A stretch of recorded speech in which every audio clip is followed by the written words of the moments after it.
For 11 decades, one glass jar in a California museum was the only proof this species had ever existed. Then, in 2019, a drone crossed the smoking slopes of an active volcano and picked up a single heat signature, where the science book said nothing could survive. That shouldn't have been possible. Not according to every expedition, every survey, every research team that had searched this island and found nothing since 1906. The last confirmed sighting was over 100 years old. A single specimen, collected once and never seen again. Scientists had long since written this tortoise off as a ghost line, a species that existed only in a taxonomy record and a preserved shell on a shelf. The island itself, Fernandina, is one of the most volatile landmasses on Earth, a maze of razor lava fields and toxic haze that made searching for anything, let alone a living tortoise, feel almost pointless.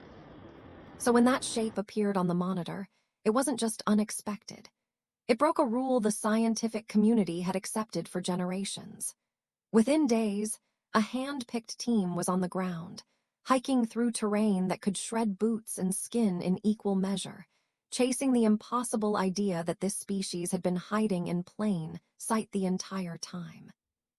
What they found next would trigger a genetic investigation stretching all the way to a university lab thousands of miles away, and a question far more urgent than whether the species was alive.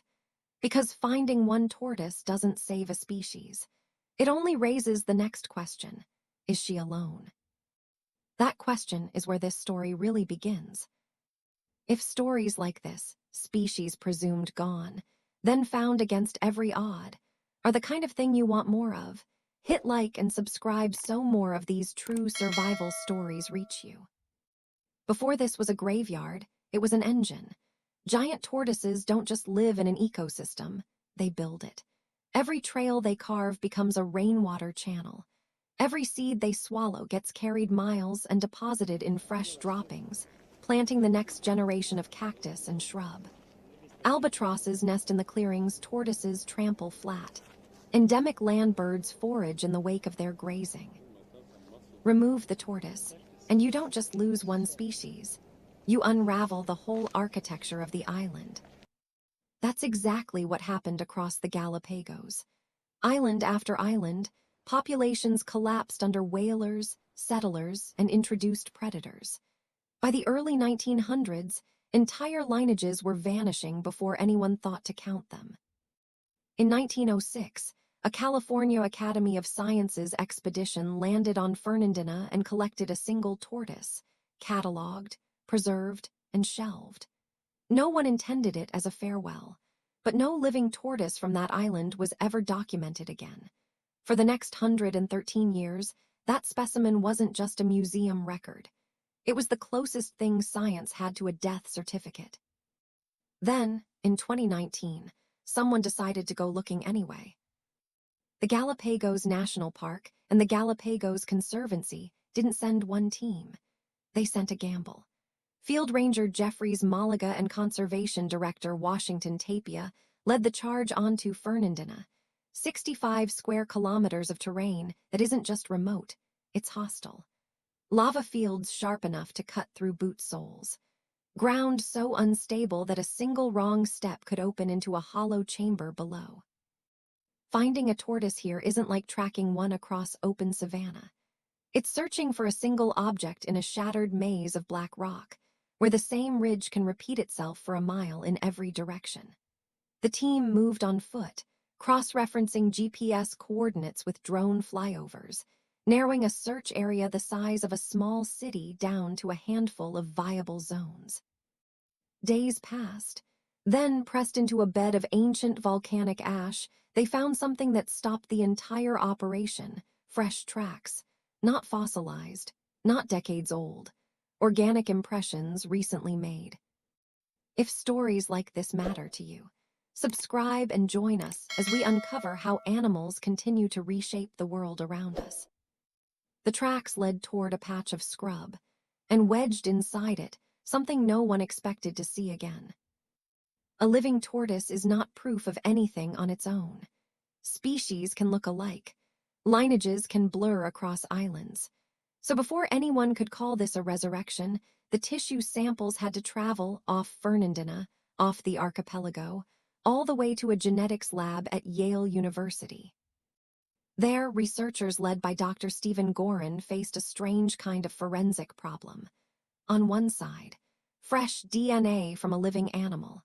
On the other, genetic material extracted from a specimen collected in 1906, 113 years old, brittle, degraded, sitting in a museum drawer since before either World War. Sequencing old DNA is unforgiving. Markers break down. Contamination is constant. But piece by piece, the lab built a genetic profile from that century-old sample and set it against the living tortoise's code. The results silenced the skeptics. A near-perfect match. Yale confirmed what the field team suspected but couldn't prove. This wasn't a distant cousin or a look-alike species. This was the same lineage, the same ghost line declared gone in 1906. Ecuador's environment minister, Gustavo Manrique, called it a moment for the history books. But inside the labs, celebration didn't last long. A darker number was already surfacing. The Galápagos has seen this story before, and it did not end well. In 2012, a tortoise named Lonesome George died on Pinta Island, the last of his kind. For decades, researchers had tried everything to find him a mate. Search parties, breeding programs, even international appeals. Nothing worked. When George died, Chelinoides abingdonii died with him. No specimen, no backup, just silence where a species used to be. That history hung over every conversation happening now about Fernandina. Because finding one tortoise doesn't undo extinction. It only pauses it. The animal recovered from the lava fields was female. Without a male, her lineage faces the same mathematical dead end that swallowed George's, just delayed by however many years she has left. Researchers named her Fernanda, and the closer they studied her, the more the celebration curdled into concern. Her genetics were ancient, unmistakably tied to the 1906 specimen, but her body told a different story. She was undersized, stunted, shaped by decades of scraping by on a landscape that offered almost nothing. She hadn't survived Fernandina. She had barely endured it. Saving her from George's fate would require more than luck. It would require technology built for exactly this problem. Across the entire Galápagos archipelago, roughly 60,000 tortoises are alive today, spread across a dozen islands and a dozen distinct lineages. Fernandina's population, as far as anyone can prove, still stands at 1. So the search didn't stop with Fernanda. It scaled up. Researchers now run coordinated drone flight patterns over the island's vertical slopes, sections of terrain too dangerous for boots on the ground.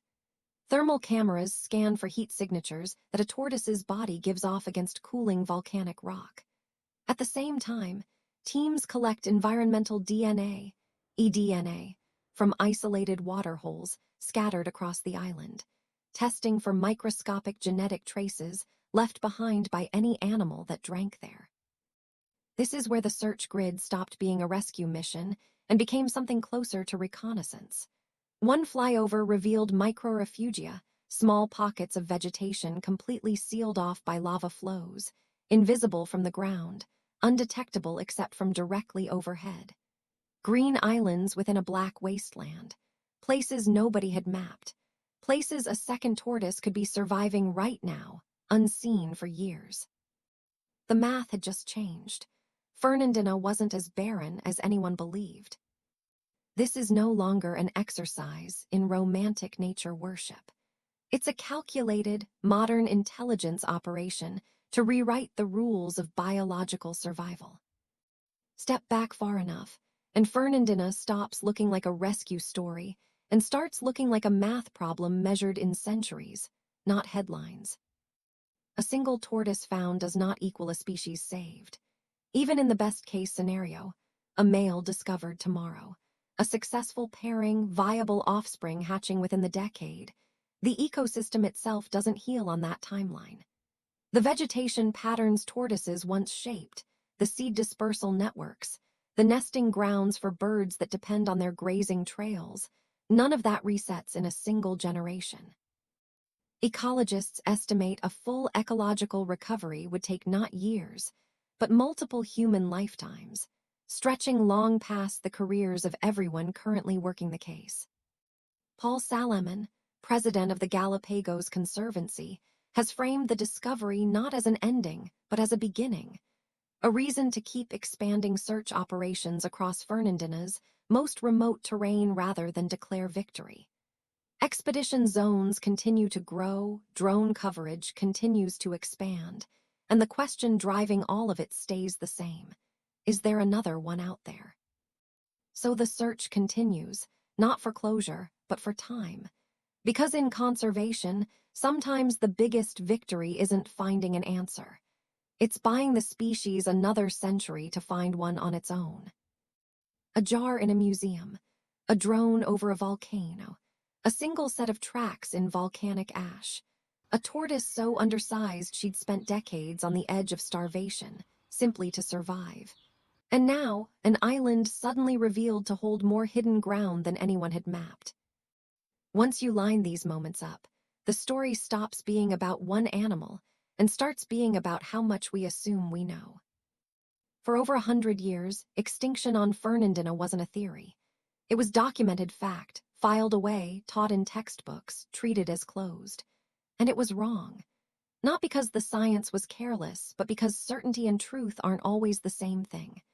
A species can persist in the margins for generations, unseen not because it isn't there, but because no one was equipped to look in the right place, in the right way. That's the real weight of what happened here. It isn't just a rescue. It's a warning against finality, a reminder that extinct is sometimes a measurement of our search methods, not the natural world's limits. So the question worth sitting with isn't only whether Fernanda will find a mate. It's this: how many other species have we already filed away as gone, simply because we stopped looking hard enough? If stories like this matter to you, subscribe and join us as we uncover how animals continue to reshape the world around us.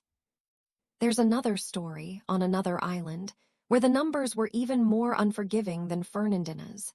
A species reduced to a single digit, written off twice, and still standing today. That one starts next.